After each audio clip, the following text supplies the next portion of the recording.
Hello and welcome to Around the ICC. I'm your host Matteo Bonetti, and this week we'll take a look at the hottest topics from around the top European leagues. I'll give you the latest transfer gossip and I'll put together my best 11 from the top 5 European leagues.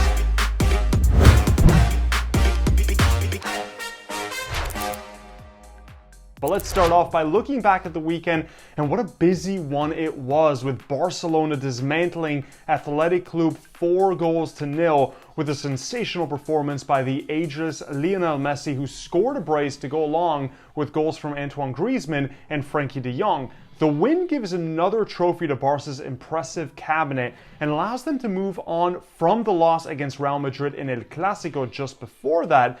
Moving on to La Liga though, and it's Atletico Madrid who finally had a convincing performance. After a shaky last month, they scored 5 goals past bottom of the table Eibar with a brace from Angel Correa and Marcos Llorente. But more importantly, Atleti got a little bit of breathing room at the top, with Real Madrid only managing a 0-0 draw against Getafe. This means that Atletico Madrid now has a 3-point lead over the city rivals at the top of the table, I Liga. In England, we now know our FA Cup finalists, as Leicester City and Chelsea will face off after both won 1-0 in their semi-final matches. Now, Chelsea had the harder of the two draws, having to go up against top of the Premier League table Manchester City, but a bad positional mistake by City's reserve American keeper Zach Steffen gifted Chelsea the only goal of the game, coming by way of Hakim Ziyech. Moving on to the Premier League, and we had seen some unexpected drama with Newcastle being able to beat 4th placed West Ham. And yes, for our weekly Jesse Lingard watch, Mr. 1 goal per game did score again, this time from the penalty spot. Anyway, Arsenal's disappointing 1-1 draw against Fulham over the weekend mean that they're now not far off from being in the second half of the table, while Manchester United had no problem whatsoever picking up all 3 points against Burnley, and the talented teenager Mason Greenwood got a brace as well. To Serie A and Italia we go, and it was on fire this weekend with some huge matches for Champions League spots at stake.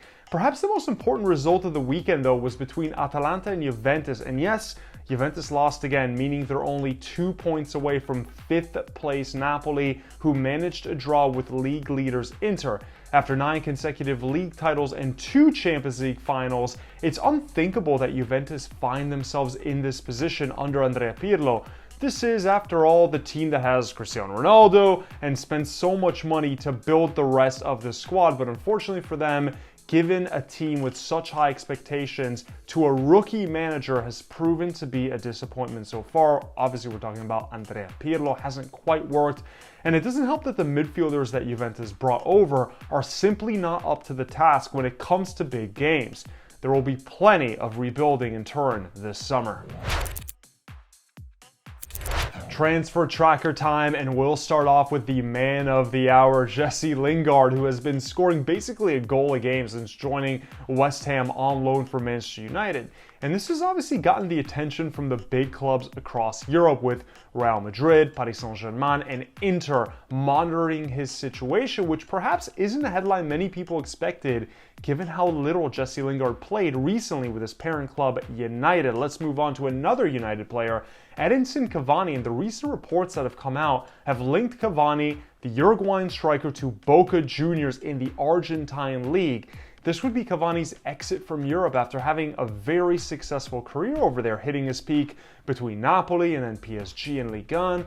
Cavani's a player who has excellent work rate and has scored wherever he's gone. And even if he is in his 30s, it seems like he won't be slowing down too much anytime soon. And finally, for our final rumor, Kylian Mbappe, who's been on the lips of everyone in Europe who can afford him at least, he's apparently drawn interest from Real Madrid. This is a rumor that's been going on for years now, but Paris Saint-Germain would obviously prefer to hold on to a player that could potentially go on to be the best of his generation. The talk is him, or maybe Erling Haaland.